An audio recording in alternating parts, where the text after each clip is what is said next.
അനുഗ്രഹിക്കപ്പെട്ട നല്ല സമയത്തിനായി ഞാൻ ദൈവത്തെ സ്തുതിക്കുന്നു, സ്തോത്രം ചെയ്യുന്നു. ദൈവവചനം ശ്രവിച്ചുകൊണ്ടിരിക്കുന്ന എല്ലാ ദൈവമക്കൾക്കും വീണ്ടും വരാമെന്ന് അരുളി ചെയ്തവനായ കർത്താവായ യേശു ക്രിസ്തുവിൻ്റെ ധന്യനാമത്തിൽ ഞാൻ എൻ്റെ സ്നേഹവന്ദനം അറിയിക്കുന്നു.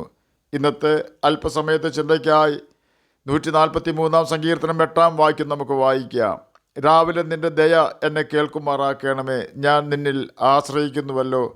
ഞാൻ നടക്കേണ്ടുന്ന വഴി എന്നെ അറിയിക്കണമേ, ഞാൻ എൻ്റെ ഉള്ളം നിങ്കിലേക്ക് ഉയർത്തുന്നുവല്ലോ.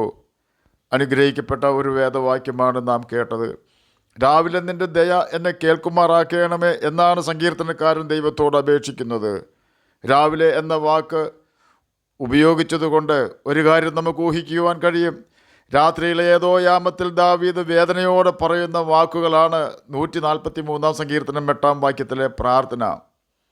ദാവീദിനെ തകർത്തുകൊണ്ട് അവൻ്റെ സിംഹാസനം കൈക്കലാക്കുവാൻ തൻ്റെ മകനായ അബ്ശലോം ശ്രമിച്ച സമയത്ത് ദാവീദ് ഈ സങ്കീർത്തനം എഴുതിയതാകാം എന്ന് അഗസ്റ്റിൻ ഓഫ് ഹിപ്പോ അഭിപ്രായപ്പെടുന്നു. അന്ന് രാത്രിയിലായിരിക്കാം താൻ ഈ പ്രാർത്ഥന പ്രാർത്ഥിച്ചത്. ദാവീദ് ഇപ്പോൾ വലിയ വ്യതയിലാണെന്ന് 143 സങ്കീർത്തനത്തിലെ പല വാക്കുകളും സൂചിപ്പിക്കുന്നുണ്ട്. ദാവീദിനൊരു കാര്യത്തിൽ നിശ്ചയമുണ്ട്, താൻ സേവിക്കുന്ന കർത്താവ് തൻ്റെ പ്രാർത്ഥനയ്ക്ക് മറുപടി തരുന്നവനാണ്. അബ്ശലോമിൻ്റെ മുമ്പിൽ നിന്നും ഓടിപ്പോകുമ്പോൾ താൻ ഒരു വാർത്ത അറിഞ്ഞു. അബ്ശലോമിനെ ബുദ്ധി ഉപദേശിക്കുന്നത് അഹിതോഫേൽ ആണെന്ന്, അതായത് ബത്ശേബ എന്ന ഊരിയാവിൻ്റെ ഭാര്യയുടെ ഗ്രാൻഡ് ഫാദർ. ബത്ശേബയുടെ അപ്പൻ ഏലിയാമിൻ്റെ അപ്പൻ അഹിതോഫേൽ. ആ കാലത്ത് അഹിതോഫേലിൻ്റെ ആലോചന ദൈവത്തിൻ്റെ അരുളപ്പാട് പോലെ ആയിരുന്നു എന്ന് പറയപ്പെടുന്നു. ദാവീദിൻ്റെ പ്രധാനമന്ത്രിയും നല്ല ജ്ഞാനിയുമാണ് ആ മനുഷ്യൻ. ഇവൻ അബ്ശലോമിന് ബുദ്ധി പറഞ്ഞു കൊടുത്താൽ തനിക്ക് രക്ഷപ്പെടുവാൻ കഴിയുകയില്ല എന്ന് അറിയാവുന്ന ദാവീദ് കരഞ്ഞുകൊണ്ട് ഒറ്റ പ്രാർത്ഥന പ്രാർത്ഥിച്ചു, യഹോവേ, അഹിതോഫേലിൻ്റെ ആലോചനയെ അബദ്ധമാക്കണമേ എന്ന്. തൻ്റെ പ്രാർത്ഥന കഴിഞ്ഞപ്പോൾ തന്നെ ദാവീദിന് മറുപടി ലഭിച്ചു. ദൈവം അഹിതോഫേലിൻ്റെ ആലോചന അബദ്ധമാക്കി എന്നായിരുന്നു ആ മറുപടി.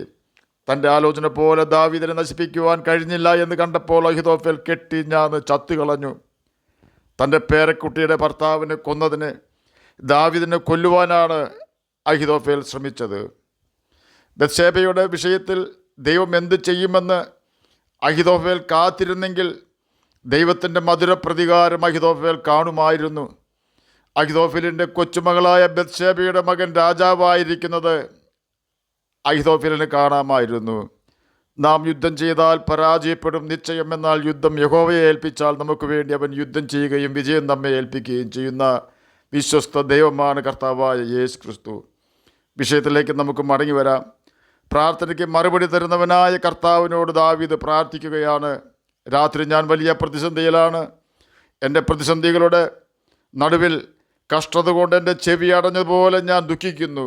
എന്നാൽ രാവിലെ നിൻ്റെ ദയയുടെ ശബ്ദം എന്നെ കേൾപ്പിക്കണമേ, ഒരു നല്ല വർത്തമാനം അങ്ങ് എന്നെ കേൾപ്പിക്കണമേ എന്നാണ് തൻ്റെ പ്രാർത്ഥന.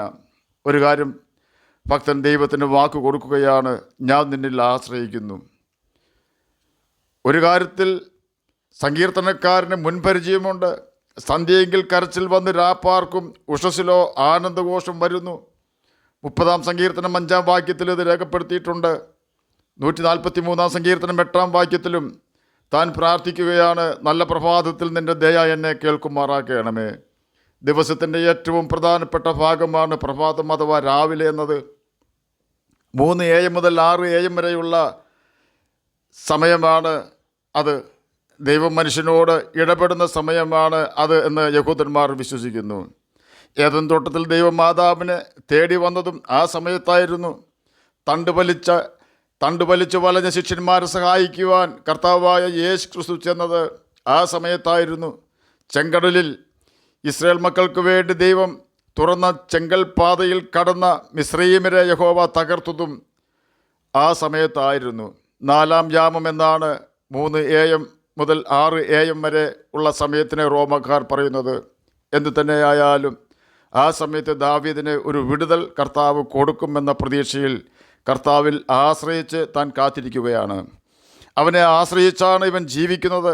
എന്നെ കേൾക്കുന്ന പ്രിയ ദൈവമകനെ, ദൈവമകളെ, അന്ധകാരം പോലെ ഒന്നും കാണുവാൻ പറ്റാത്ത അവസ്ഥയാണ് നമ്മുടെ മുമ്പിൽ ഉള്ളതെങ്കിലും നാളെ എന്തു ചെയ്യുമെന്ന ഭയം ഹൃദയത്തിൽ ഉണ്ടെങ്കിൽ പോലും ഇരുട്ടിൽ നിന്നും വെളിച്ചത്തെ പുറത്തെടുത്തവനായ കർത്താവായ യേശു ക്രിസ്തു നമ്മുടെ ഹൃദയത്തിൽ നിന്നും ഭയപ്പെടുത്തുന്ന ചിന്തകളെയും മുൻപോട്ട് പോകുവാൻ വഴി കാണാത്ത അവസ്ഥയെയും മാറ്റിത്തരുവാൻ ശക്തനാണെന്ന് നാം വിശ്വസിക്കണം.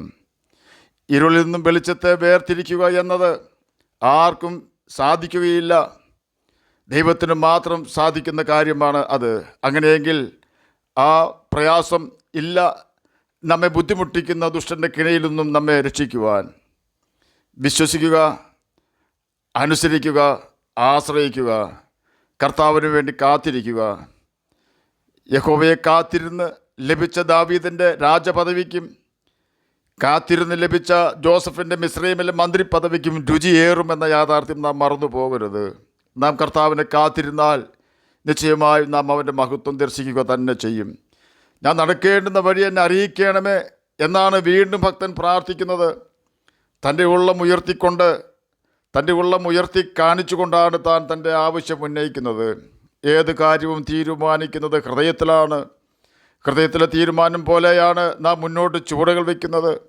നാം എടുക്കുന്ന തീരുമാനം ദൈവത്തിന് പ്രസാദമുള്ളതാണോ എന്ന് പരിശോധിച്ചതിന് ശേഷം ദൈവത്തിന് പ്രസാദമുള്ളതാണെങ്കിൽ മാത്രം അത് നടപ്പിലാക്കണം. അങ്ങനെയുള്ള വിശ്വസ്തന്മാരെ രക്ഷിക്കുവാനാണ് ദൈവം ശ്രദ്ധയോടെ കാത്തിരിക്കുന്നത് എന്ന യാഥാർത്ഥ്യം നാം മറന്നു പോകരുത്. ബൈബിൾ വായിച്ചാൽ ഒരു വിശുദ്ധൻ നടക്കേണ്ടുന്ന വഴികൾ അതിൽ രേഖപ്പെടുത്തിയിട്ടുണ്ട്. ഇവിടെ വഴി എന്ന വാക്കുകൊണ്ട് ഉദ്ദേശിക്കുന്നത് ലൈഫ് സ്റ്റൈൽ എന്നാണ്. നാം വിശാല വഴിയാണോ തിരഞ്ഞെടുക്കുന്നത്, അതോ നിത്യജീവനിലേക്ക് പോകുന്ന ഇടുങ്ങിയ വഴിയാണോ തിരഞ്ഞെടുക്കുന്നത്? യേശു പഠിപ്പിച്ചത് ഇപ്രകാരമാണ്: നാശത്തിലേക്ക് പോകുന്ന വാതിൽ വിശാലമാണ്, അത് അനേകർ തിരഞ്ഞെടുക്കും. ആ വഴിയിൽ കൂടി യാത്ര ചെയ്യുവാൻ വ്യവസ്ഥകളൊന്നുമില്ല. ബോധിച്ച വണ്ണം ജീവിക്കാം. വ്യഭിചാരം, കുല, മോഷണം ഇവയെല്ലാം നടത്തിയാലും ഒരു കുഴപ്പവുമില്ലാത്ത വഴിയാണ് വിശാലമായ വഴി. മറ്റുള്ളവർ ഉപദ്രവിക്കാം, വഞ്ചിക്കാം, അടിയുണ്ടാക്കാം, മദ്യം കഴിക്കാം, പുകവലിക്കാം, നുണ പറയാം, ചതിക്കാം, കള്ളത്തരങ്ങൾ ചെയ്യാം, മരിച്ചവരോട് പ്രാർത്ഥിക്കാം, മരിച്ചവർക്ക് വേണ്ടി പ്രാർത്ഥിക്കാം. എന്നാൽ ഇതൊക്കെ നിമിത്തം ഈ വിശാലമായ വഴി ചെന്നെത്തുന്ന നിത്യനരകത്തിൽ വീഴേണ്ടി വരും എന്ന യാഥാർത്ഥ്യം നാം മറന്നു പോകരുത്. ദൈവം വെറുക്കുന്ന കാര്യങ്ങളൊന്നും ചെയ്യുകയോ പറയുകയോ ചെയ്യാതെ, വിശുദ്ധിയോടെ ആരെയും ഉപദ്രവിക്കാതെ ബൈബിൾ വായിക്കുകയും അതിന് പ്രകാരം ദൈവം പറയുന്നത് പോലെ ജീവിക്കുകയും ചെയ്യുന്നതാണ് ഇടുങ്ങിയ വഴി എന്നതുകൊണ്ട് ഉദ്ദേശിക്കുന്നത്. വഴി തുടക്കത്തിൽ ഇടുങ്ങിയതാണെങ്കിലും സമാധാനവും സ്വർഗീയ സന്തോഷവും സംരക്ഷണവും ഈ വഴിയിൽ സുലഭമാണ്. ഈ വഴി കണ്ടെത്തുന്നവർ ചുരുക്കമാണ് എന്ന് യേശു പഠിപ്പിച്ചു. ഈ വഴി ചെന്ന് ചേരുന്നത് നിത്യജീവനിലാണ്. ഈ വഴി കാണിക്കണമേ എന്നാണ് ദാവീദ് ദൈവത്തോട് പ്രാർത്ഥിക്കുന്നത്. എന്നെ കേൾക്കുന്ന പ്രിയ ദൈവമകനെ, ദൈവമകളെ, ഈ ലോകത്തിൻ്റെ ആർഭാടത്തിൻ്റെയും ഫാഷൻ്റെയും പുറകിൽ പോകുന്നത് വിശാലമായ നാശപാതയാണെന്ന് മനസ്സിലാക്കി അതിൽ നിന്നും ഓടിയകന്ന് നിത്യജീവനെ പ്രാപിച്ചു കൊള്ളുക. ഏതെല്ലാം സൗന്ദര്യവർദ്ധക വസ്തുക്കളാണ് പുരുഷന്മാരും സ്ത്രീകളും ഉപയോഗിച്ചു കൊണ്ടിരിക്കുന്നത്. എന്നാൽ ഒരു കൊച്ചു കൊറോണ വൈറസിന് ലോകത്തിലെ ഉന്നതന്മാരുൾപ്പെടെ സകല വ്യക്തികളുടെയും വായി മൂടിക്കെട്ടിക്കുവാൻ കഴിഞ്ഞു. ഓർക്കുക, ബൈബിളിൽ എഴുതിയിരിക്കുന്ന കാര്യങ്ങൾ കെട്ടുകഥയല്ല എന്ന് തെളിയിക്കുവാൻ 10,000 തെളിവുകൾ ഇന്ന് ഭൂമിയിലുണ്ട്. യേശു മടങ്ങി വരുവാൻ സമയമായിരിക്കുന്നു. ആ യേശുവിനെ എതിരേൽക്കുവാൻ ദാവീദിനെ പോലെ നമുക്കും പ്രാർത്ഥിക്കാം. കർത്താവേ, ഞാൻ നടക്കേണ്ടുന്ന വഴി എന്നെ പഠിപ്പിക്കണമേ.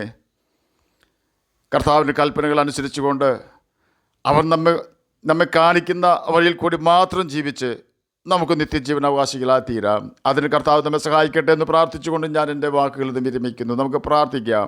ഞങ്ങളെ സ്നേഹിക്കുന്ന സ്വർഗീയ പിതാവേ, നല്ല വചനത്തിനായി അങ്ങയെ സ്തുതിക്കുന്നു, സ്തോത്രം ചെയ്യുന്നു.